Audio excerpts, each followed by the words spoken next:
예, 배달 플랫폼 수수료 해답 나올까? 쟁점은 수수료율입니다. 네, 이제 배달의 민족 쿠팡이츠 한 예. 번쯤 다 예, 사용해 보셨죠? 그렇습니다. 예. 여기에 보면 이제 수수료라는 게 있습니다. 예, 저희가 예. 이 구조도를 한번 준비를 해봤는데요. 이 소비자가 배달 앱으로 주문을 하면 이 주문 한 건당 수수료가 이 쿠팡이나 아니면 배민에서 이 입점 업체에서 이 쿠팡이나 배민 쪽에 주게 돼 있습니다. 아. 쉽게 말하면 저희가 2만 원짜리 치킨을 배민으로 예, 예. 주문을 하면 예. 여기에 대한 수수료를 배민이나 쿠팡이츠가 받게 되는 구조입니다. 네. 그런데 이 수수료가 지나치면 당연히 소상공인 부담이 클 수밖에 그렇죠. 없겠죠. 예. 이 배달앱과 입점 업체 사이에 그래서 상생 협의체가 꾸려졌는데요. 이 적정 수수료를 정해서 우리가 서로 상생하자 이런 차원으로 꾸려진 겁니다. 100일 동안 협상 9차례나 했거든요. 아. 그런데도 입장차는 좁히지 못하고 있습니다. 그렇군요. 오늘 오후 2시부터는 10차 회의가 열리고 있는데요. 이 쟁점 저희가 그래픽으로 준비했는데 한번 보실까요? 예. 역시 수수료율입니다. 현재 배달의 민족과 쿠팡이츠 수수료율은 9.8%로 거의 10%에 달하거든요. 그런데 입점 업체들이 요구하는 거는 5%, 거의 절반이죠. 5%를 상한으로 2에서 5% 차등 적용을 요구하고 있는 겁니다. 그렇군요. 앱을 하나 만들어서 저렇게 수수료를 10%씩 받아가는군요. 네, 그렇습니다. 네, 참 회의가 여러 번 진행됐는데도 합의를 못 보고 있습니다. 지금 어떻게 논의가 되고 있는 거예요? 이제 업체 쪽 입장부터 저희가 좀 취재를 해보면요. 이 배민, 그러니까 플랫폼 업체죠. 배민 같은 경우에는 9.8% 기존 수수료율 고집하고 있습니다. 네. 사실 이 배민 수수료율은 6%대였는데 올해 예. 7월부터 9.8%로 올렸거든요. 배민이나 이런 업체들이 들어가는 비용이 추가로 더 있나요? 이 앱을 운영하는 데 앱 드는 뭐 운영 개발 비용이요. 비용 같은 게 이제 들어가는 거죠. 예. 근데 이제 다만 매출 하위 40% 업체에는 한시적으로 2에서 6.8% 우리가 좀 내려줄 수 있다 이런 입장이고요. 쿠팡이츠 같은 경우에는 수수료를 업체들이 요구하는 5%로 낮추는 대신 배달비 모두 업체가 부담해라 이런 입장이었는데 오늘 10차 회의에서는 이 시작에 앞서서 기존 제한을 철회하고요. 네. 배민처럼 차등 수수료를 제한했습니다. 사실상 좀 후퇴한 것으로도 좀 볼 수 예. 있는데요. 직접 그렇네요. 한번 들어보실까요? 쿠팡이츠는 차등 수수료를 도입해 중소 영세 상점의 수수료 부담을 낮추고 소비자 무료 배달 혜택도 지키는 방안으로 추가 상생안을 제출하고자 합니다.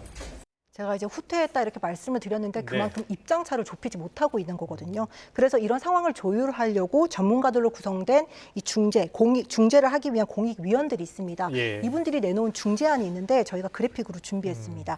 이 배민에는 이 수수료를 7.8%로 낮추고 이 매출 하위 80%에는 6.8% 이하 차등 적용을 해라 이렇게 요구를 했고요. 예. 쿠팡이츠에는 수수료율 5%와 함께 배달비 상당 부분을 부담하라고 했습니다. 예. 근데 이게 말 그대로 중재안입니다. 그래서 강제성이 없거든요. 예. 이 플랫폼과 입점 업체 양쪽을 좀 설득하고 있지만 아직 합의를 끌어내지 못하고 있습니다. 예. 그렇군요. 이런 플랫폼의 수수료율 문제가 왜 중요한지도 좀 짚어볼까요? 네, 이게 플랫폼 수수료 비싸면 사실 업체들이 이용 안 하면 되지 않냐 이렇게 생각하실 수도 있는데요. 예. 이런 플랫폼을 통하지 않으면 사실 장사를 하기가 쉽지 않은 게 현실이라고 합니다. 그렇군요. 이 저희가 왜 그런지를 좀 보시면요. 예. 그래픽 준비했는데 9월 기준으로 배달 플랫폼 이용자 현황입니다.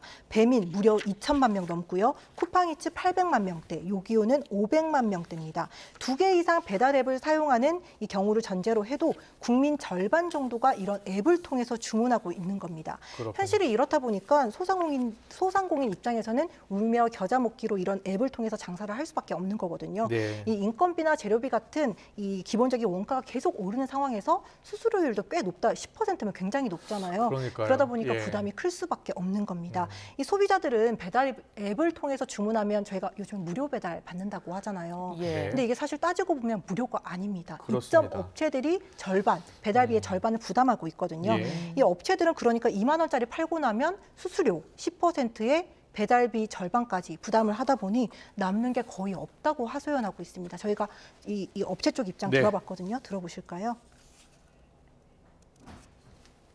가맹 점주님들이 내시는 수수료 부담이 최근 들어 9.8% 인상되면서 거의 1,000원에서 2,000원으로 2배 이상 늘어났습니다.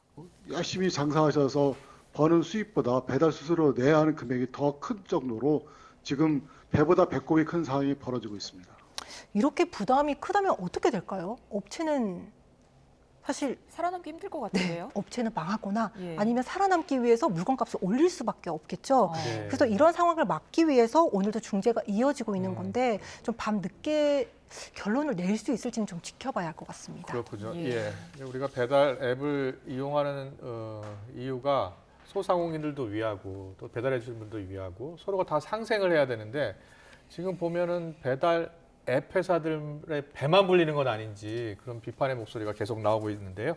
어떻게든 이제 합의를 소상공인 위주로 이렇게 합의가 됐으면 좋겠습니다.